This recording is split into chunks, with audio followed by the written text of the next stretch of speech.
It's strange how something as small as a TV remote can become the spark that burns through years of silence, resentment, and unspoken pain. You'd think the biggest fight of your life would start with betrayal or a confession. But in my house, it began on an ordinary Thursday night in late autumn.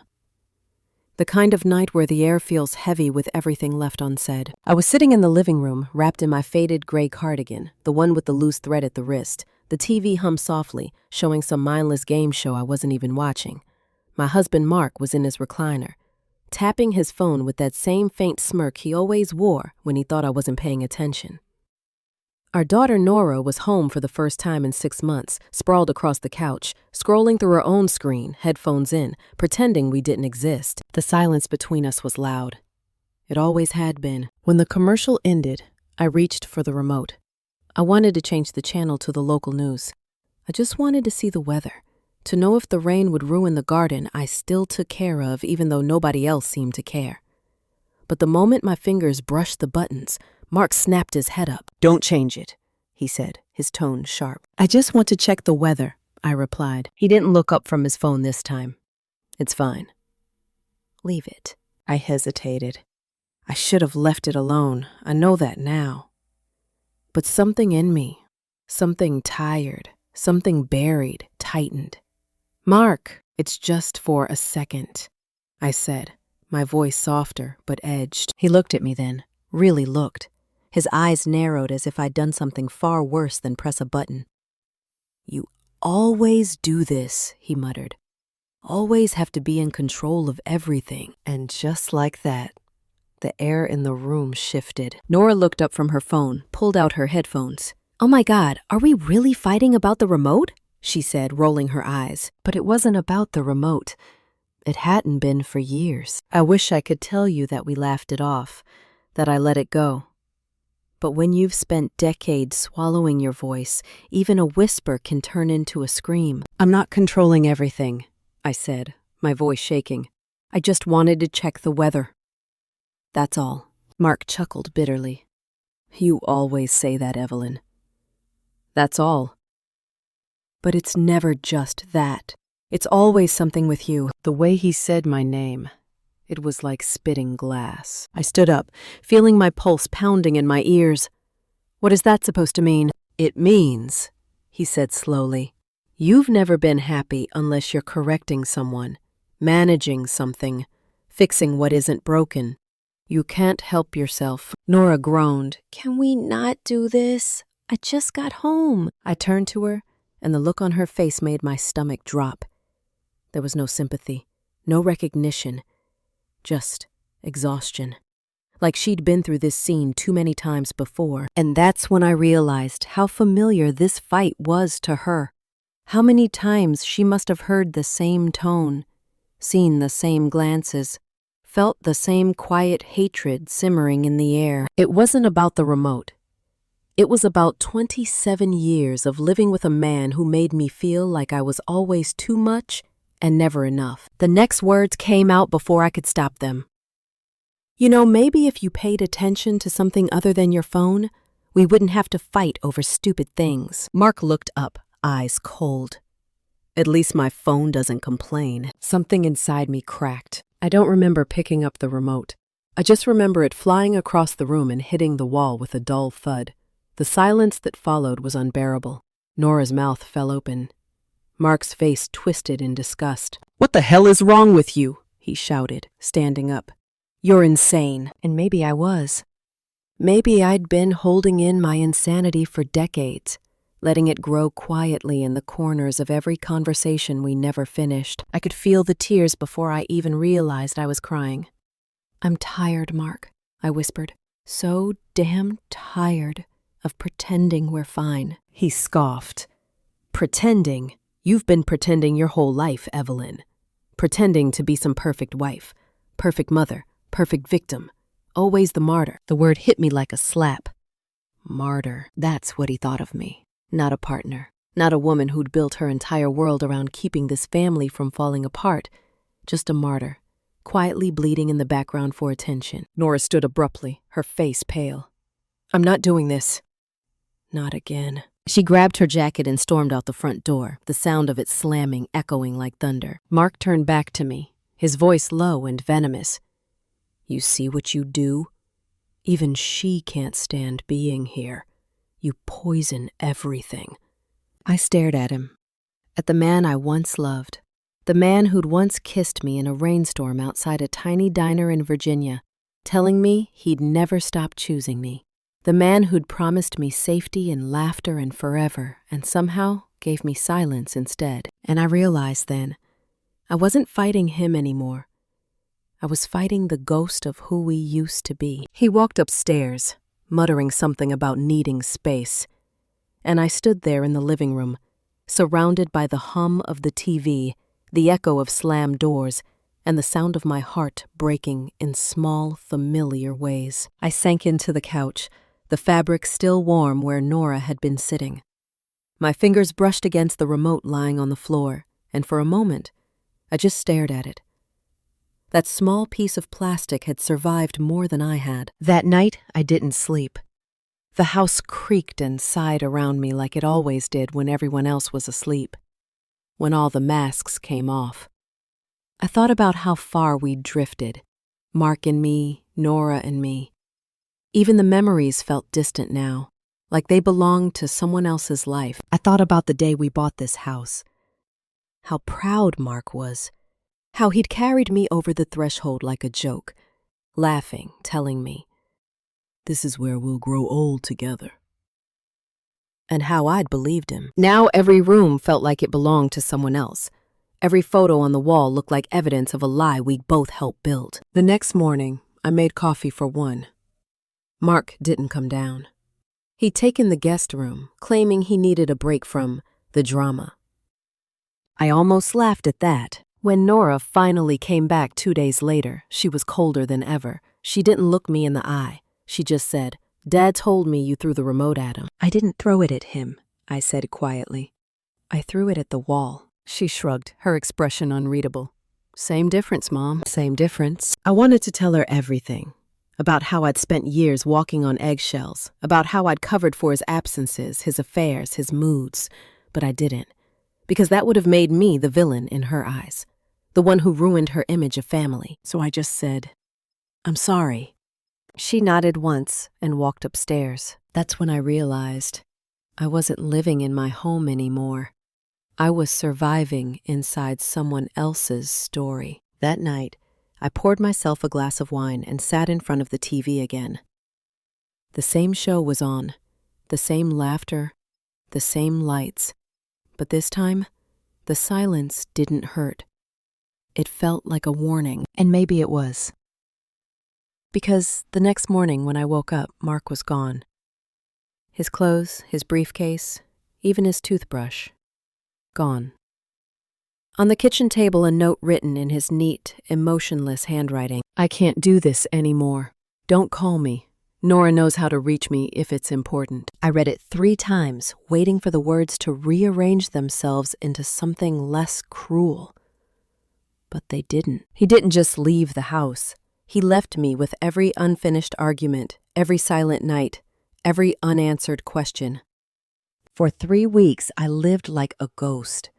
Nora barely spoke to me. The house was a museum of all our failures, until one afternoon I got a call from an unfamiliar number. It was from a woman named Linda. She said she was calling from a law office.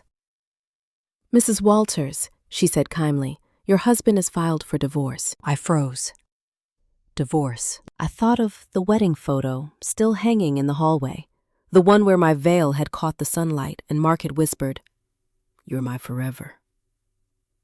Now, forever had an expiration date. I should have felt anger, or maybe sadness, but all I felt was exhaustion. When I hung up, I walked to the living room. The remote was still on the coffee table. I stared at it again, the same stupid piece of plastic that had started all this. But this time, I didn't throw it. I picked it up, turned off the TV, and sat in the quiet. For the first time in a long time, I let myself cry. Not because I'd lost him, but because I finally realized I'd been losing myself for years. And that was only the beginning of what the remote had truly revealed. The days that followed blurred together like watercolor bleeding across paper, faint, fragile, and impossible to contain. I didn't tell anyone about the divorce right away. I couldn't bear the idea of people asking what happened, pretending to care while secretly wondering what I'd done wrong. In small towns like ours, news travels faster than truth ever could. Nora moved through the house like a stranger. She spent her time upstairs, her door closed, her laughter, when it appeared at all, reserved for someone on the other end of her phone. When she did speak to me, her words were short and flat. I told myself she was just processing it all, that maybe she blamed me because it was easier than accepting her father's betrayal. But deep down, I knew better. She didn't just blame me, she believed him. It was on a Sunday afternoon, 3 weeks after Mark left, when I found out how much she knew. I was folding laundry in the kitchen when I heard the front door open and voices drifted in. Nora's voice was hushed but sharp, like she was trying to keep something secret. "I told you not to come here," she whispered. Then a deeper voice replied. His voice, Mark's. I froze. "I just needed to pick up a few things," he said. "It won't take long." I peeked around the corner. He stood there, casual as ever, his hands in his pockets, his wedding ring gone. He looked lighter, like he'd shed not just a marriage, but a burden. Nora crossed her arms. "Mom's gonna lose it if she sees you." He chuckled. "She already did that, didn't she?" That laugh, so cold, so familiar, crawled under my skin. I stepped into the hall. "You could have at least called first." Mark turned, startled for a second. Then that same mocking calm returned. "Evelyn, you look well." I wanted to scream, to demand answers, to shake him until he gave me back every year he'd stolen from me. But all I said was, "Take what you need and leave." He nodded, brushing past me toward the stairs. His cologne still lingered, the same scent I'd once loved, the one that used to cling to my sweaters after he hugged me. Now it just smelled like deceit. Nora watched us both with tight lips. When he disappeared upstairs, she whispered, "You didn't have to be so cold." My jaw tightened. He walked out, Nora. She looked at me then. Really looked at me, with a kind of contempt I didn't recognize. Maybe because he couldn't stand the constant fighting. "You always have to be right, Mom. You make everything about you." Her words cut deeper than she realized. I stared at her, stunned. "You think I wanted this?" I asked quietly. "You think I spent years holding this family together just to watch it fall apart?" She shook her head. "I just think maybe Dad wasn't the only one at fault." Before I could answer, Mark came back down, a small box in his hands. "Don't start, Nora," he said. "Your mother's been looking for a villain since the day she realized she wasn't happy."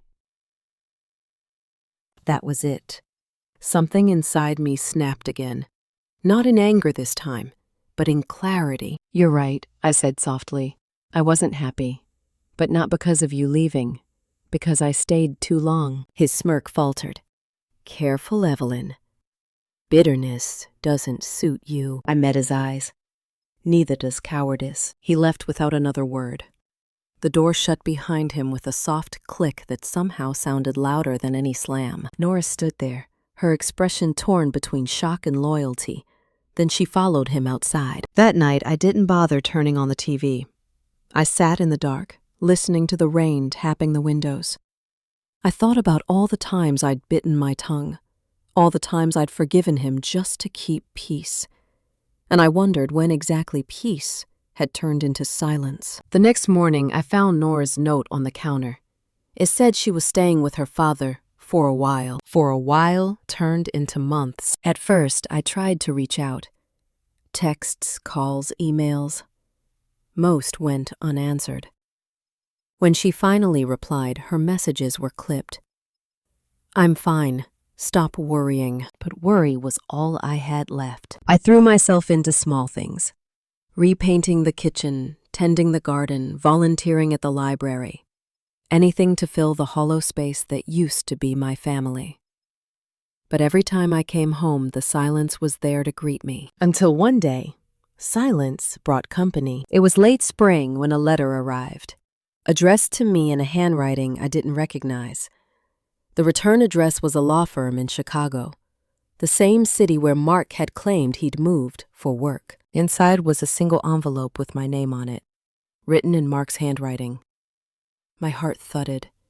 For a moment, I thought maybe it was an apology, maybe some attempt to make things right. It wasn't. Inside, there was a check and a letter. Evelyn, I've thought long and hard about this. I think it's best we finalize things quickly. The house should go to Nora. It's only fair since she'll eventually start a family of her own. I'm including some money to help you get settled elsewhere. Please don't make this harder than it needs to be. Mark. There was no greeting, no love, no goodbye, just that, and a check for $50,000. I stared at it, my fingers trembling. He wanted me gone. Not just from his life, but from my own home. I remember whispering out loud, "He's giving my daughter my house." For hours, I sat at the table staring at the walls, the same ones I'd painted with him, the ones that still held faint pencil marks from when Nora was little and we used to measure her height every year, and he wanted to erase it all with the check. That night, I drove to his new address, an upscale apartment complex in the city. I don't know what I expected. Maybe to see guilt on his face, maybe to see hesitation in Nora's. But when I got there, I saw something else entirely. Through the glass lobby doors, I spotted him, sitting at a restaurant table with another woman. She was laughing, touching his hand. Blonde, younger, wearing a dress I could never afford. And sitting across from them, smiling shyly, was Nora. My chest tightened. I watched as the woman leaned in and said something that made them both laugh. Mark reached across the table and placed his hand on hers. It wasn't just casual. It was intimate, familiar. Nora smiled, not shocked, not angry, just accepting. And then it hit me like a cold wave. She knew. She'd known all along. That was the moment the heartbreak turned into something else. Something quiet and sharp. A betrayal layered not just in marriage, but in motherhood. I walked back to my car, my legs shaking. I sat there, gripping the steering wheel, staring through the windshield until the lights blurred through my tears. He hadn't just replaced me as a wife. He'd replaced me as a mother, too. The next day, I started packing. Not because I agreed to leave, but because I was done living surrounded by ghosts. I boxed up the memories, the photographs, the little trinkets that once meant something. And when I reached the drawer where we used to keep the TV remote, I found something I hadn't noticed before. A receipt, dated months ago, from a jewelry store. A diamond bracelet. The name on the receipt wasn't mine. I recognized the handwriting scrawled on the gift note. To Charlotte, with love. Charlotte, the woman from the restaurant. And suddenly all the missing pieces clicked into place. The late nights at the office, the unexplained trips, the sudden changes in mood, it had all been there. I'd just been too loyal to see it. I sat on the floor, the receipt in one hand, the remote in the other, and I laughed. A broken, bitter laugh that filled the room. The remote, that stupid, meaningless object, had been the start of it all. Because it was never about control. It was about visibility, about being seen, heard, respected. And for years, I'd been invisible in my own home, but not anymore. I wasn't going to beg. I wasn't going to scream. I was going to make sure both of them understood exactly what they'd destroyed and who they'd underestimated. That night, I logged into our joint bank account. He'd forgotten to remove me. I saw transfers, withdrawals, and a new account under his name only. But he'd also left one small trail, a savings account in my name, untouched for years, with over $120,000 in it, money he thought I'd never check. The next morning, I cashed it out, every last cent. I left a note in the empty house. You wanted me gone. I took what's mine. Then I drove away, not to run, but to rebuild. What they didn't know was that sometimes silence is the most powerful revenge. And I was just getting started. I didn't have a plan when I drove away. I just knew I couldn't stay in that house another night, breathing in the scent of old arguments and quiet betrayal.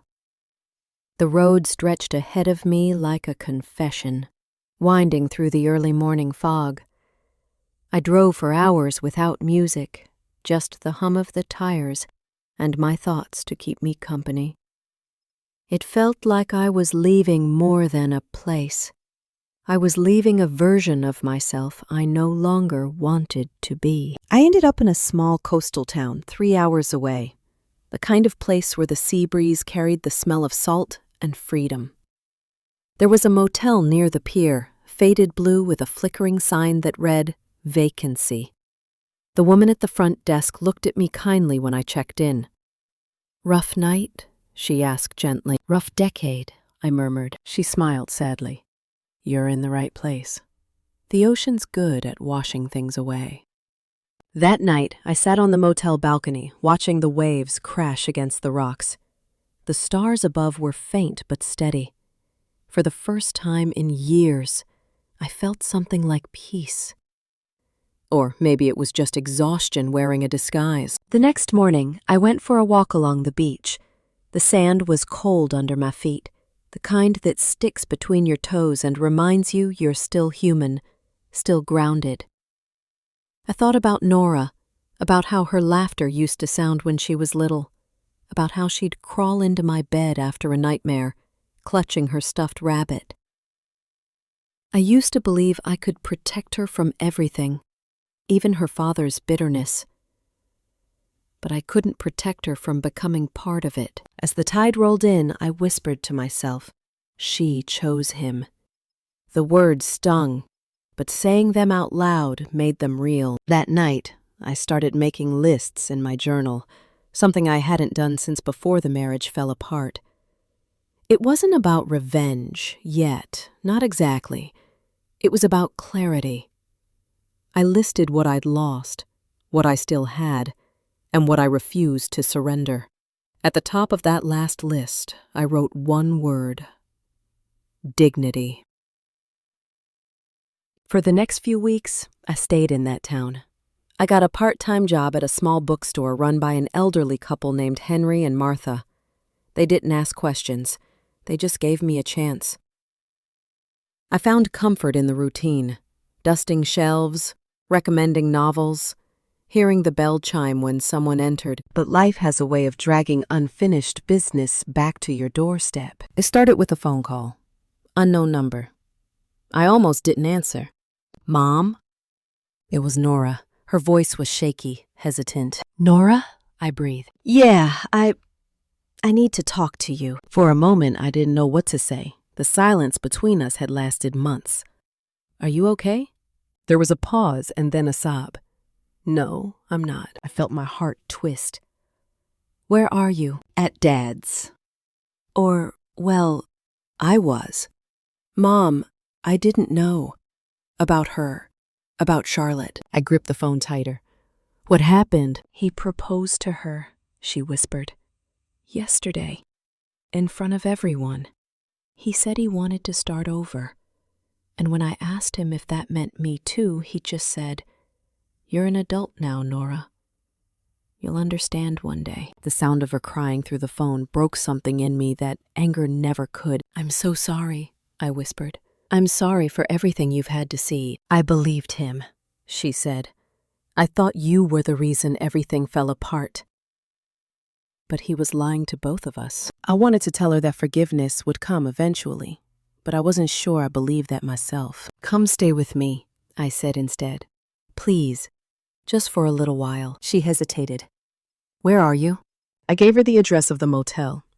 She promised she'd come the next morning. When I hung up, I sat in silence for a long time. It was strange how quickly the ache of motherhood can eclipse everything else, even betrayal, even anger. But she never showed up the next morning, or the day after that. 3 days later, I got another call.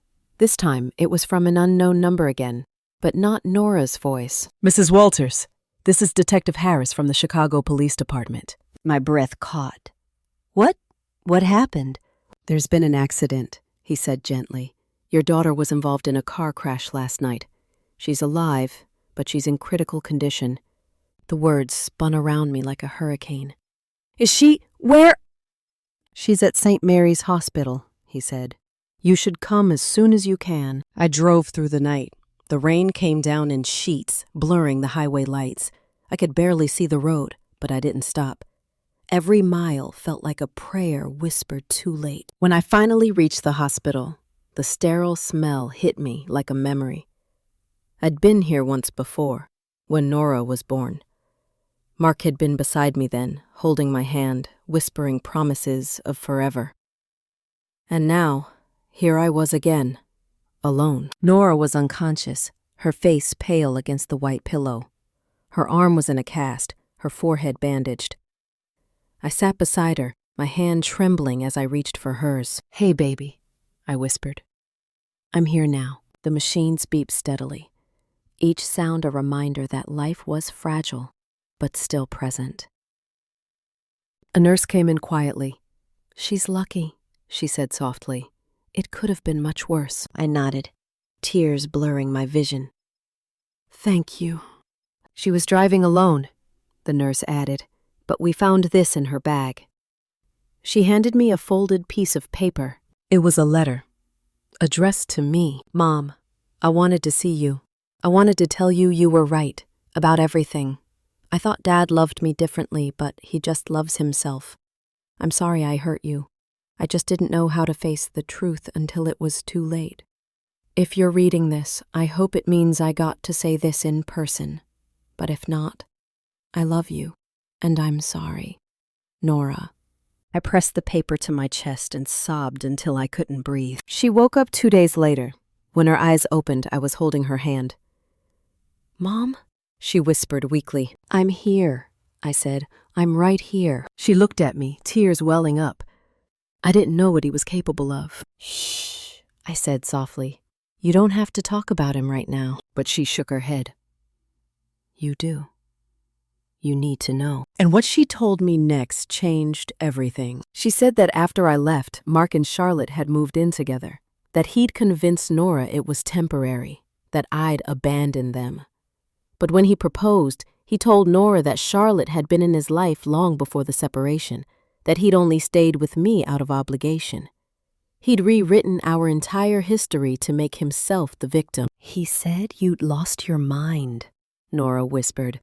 "That you were obsessed with control, that you threw the remote because you couldn't handle not being in charge." I laughed bitterly.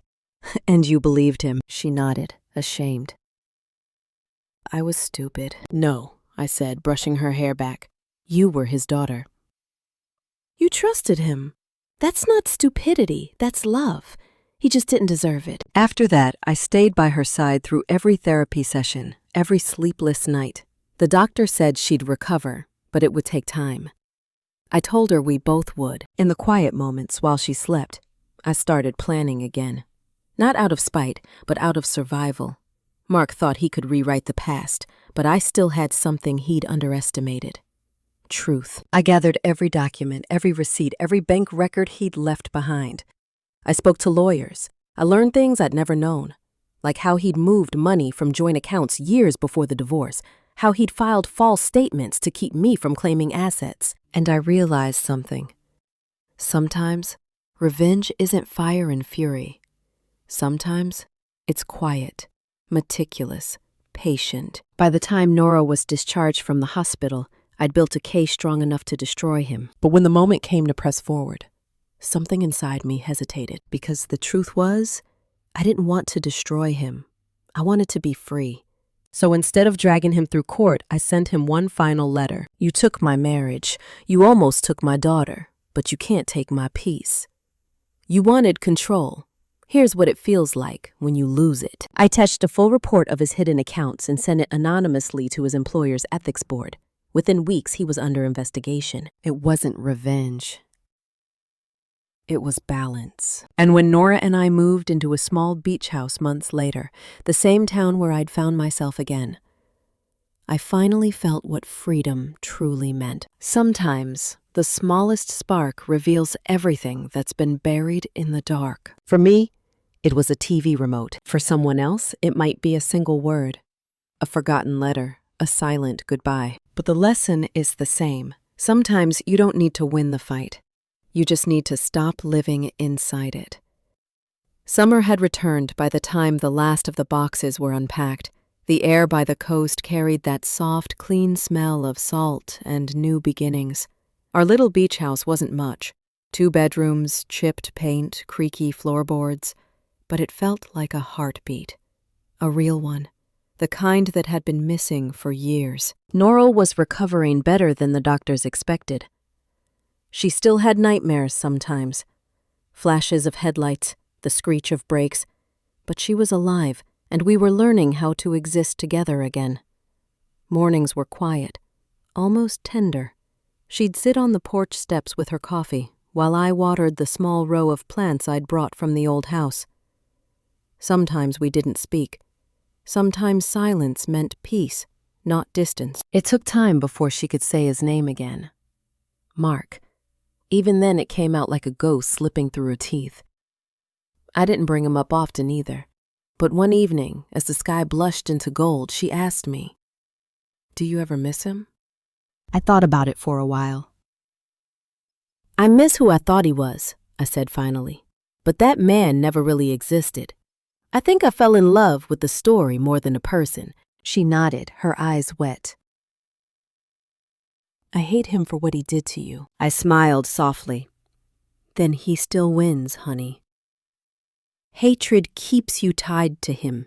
We let go by living better." Those words became a kind of promise between us. Not to forgive, not yet, but to move forward. A few weeks later, I got a call from an old friend in our hometown. She sounded hesitant. "Evelyn, I wasn't sure if you wanted to know, but Mark lost his job. There's talk about fraud. The board's looking into his finances." I didn't say anything for a long moment. The ocean waves whispered outside the window like an old hymn. "Thank you," I said quietly. But I already knew. After I hung up, I sat at the kitchen table staring at the worn wood beneath my hands. For the first time in years, I didn't feel the sharp sting of vindication. Just stillness. Justice has a strange way of finding balance on its own, even if it takes time. 2 days later, Norah came home holding a newspaper. "You've seen this?" she asked, setting it down in front of me. There it was, his name in black and white. "Former financial executive under investigation for embezzlement." I read the words slowly, then folded the paper. "Life has a way of correcting itself," I said softly. She looked at me curiously. "So, you didn't tell them?" I shook my head. "No, I didn't have to. People who build their lives on lies eventually collapse under the weight of them." She smiled faintly. "Guess karma works faster than lawyers." We both laughed, the sound light and unexpected. That evening, I stood on the beach, the water lapping at my feet, the wind tugging at my hair. I closed my eyes and let the ocean roar fill the space inside me that used to ache. I thought about the woman I had been, quiet, careful, afraid of confrontation. The woman who had begged for scraps of affection, who measured her worth by the approval of a man who saw her as an inconvenience. And then I thought of the woman I was now, standing in the same storm, but unafraid to get wet. Sometimes I wondered what Mark would say if he saw me now. Not angry or broken, just whole. Maybe that would be punishment enough, to know I'd found peace without him. One night while sorting through old boxes, Norah found a photo album I hadn't seen in years. She sat cross-legged on the floor, flipping through the pages. There were pictures of birthdays, vacations, Christmas mornings, smiles that looked real but now felt staged. Then she found a picture of me holding her as a baby, my hair wild from exhaustion, my face glowing. "You look so happy," she said softly. "I was," I replied, "because I had you." She leaned against my shoulder. "I wish I'd believed you sooner." "You did," I said. "You just forgot for a little while." We stayed up late that night talking about everything. Her childhood memories, the moments she'd misunderstood, the way she used to think her father was the sun. By the time we went to bed, the air felt lighter, like something sacred had been forgiven between us. Weeks passed, and life started to find its rhythm again. We opened the small shop by the pier, half cafe, half bookstore. I named it The Quiet Tide. It felt fitting. People came in for coffee, for the view, for the peace that places like that quietly offer. Some stayed just to talk, to tell their own stories of loss and love and healing. One afternoon, a middle-aged woman came in, nervous, clutching a book. She said she'd just gone through a divorce and didn't know who she was anymore. I told her she didn't need to know right away, that sometimes the unknown is where we start again. After she left, Nora smiled at me. "You sound like someone who's done this before." "Maybe I have," I said, wiping the counter. "Maybe we all do, in our own ways." Life became beautifully ordinary again. And sometimes when I turned on the TV at night, I thought about that remote. About how something so small had cracked open everything that was broken, forcing the truth out where it could finally breathe. One evening, as the sun melted into the horizon, Nora came to sit beside me on the porch. "You know," she said quietly, "that fight, the one that started everything, I used to think it ruined our family, but now I think it saved us." I looked at her, my chest tightening with pride and sadness all at once. "It did," I said, "because sometimes the truth has to break everything before it can rebuild anything." She rested her head on my shoulder. "You're stronger than I ever realized, Mom," I smiled. "No, sweetheart. I just stopped being afraid of my own silence." A breeze lifted off the ocean, cool and steady, the kind of wind that smells like forgiveness. The moon rose pale and watchful, and the world felt still again. In the distance, I could hear laughter from the pier. Strangers, maybe tourists, people living their own small stories. I wondered how many of them were hiding pain under polite smiles. How many were standing on the edge of their own unraveling. I wanted to tell them, "You'll be okay. The storm doesn't last forever. It never does." Months later, I got one final envelope in the mail. No return address. Inside was a short note in Mark's handwriting. "Evelyn, I lost everything. Charlotte left. I'm alone now. I don't expect forgiveness. I just hope you found peace." I read it once, then again, feeling nothing. Not anger, not joy, just a quiet sort of closure. I folded the letter neatly, walked down to the shoreline, and let the wind take it. The paper danced across the waves, then vanished beneath them. When I turned back toward the house, Nora was standing in the doorway watching me. "What was that?" she asked. "Just the past," I said softly. "It finally learned how to let go." She smiled. "Then maybe we can too." We walked back together, our footsteps sinking into the sand, the tide chasing gently at our heels. That night, as I turned off the TV, I set the remote on the table beside me and laughed quietly to myself. That little piece of plastic had been the start of it all. The collapse. The reckoning. The rebirth. Sometimes, life tests you in whispers before it ever shouts. Sometimes the smallest spark forces you to burn everything down so you can see who you truly are in the ashes. I lost my marriage. I lost my family as I knew it. But what I found, my strength, my voice, my peace, was worth every piece of it. And if you've ever been there, if you've ever watched your world break over something small, something stupid, something that didn't make sense at the time, maybe you'll understand this too. Sometimes what destroys you is really what saves you. Thank you for listening to my story. If it touched your heart or made you see a piece of yourself in it, share it. Tell someone who needs to hear that starting over isn't weakness, it's courage. And don't forget to leave a comment below. I want to know how you found your way back from what broke you.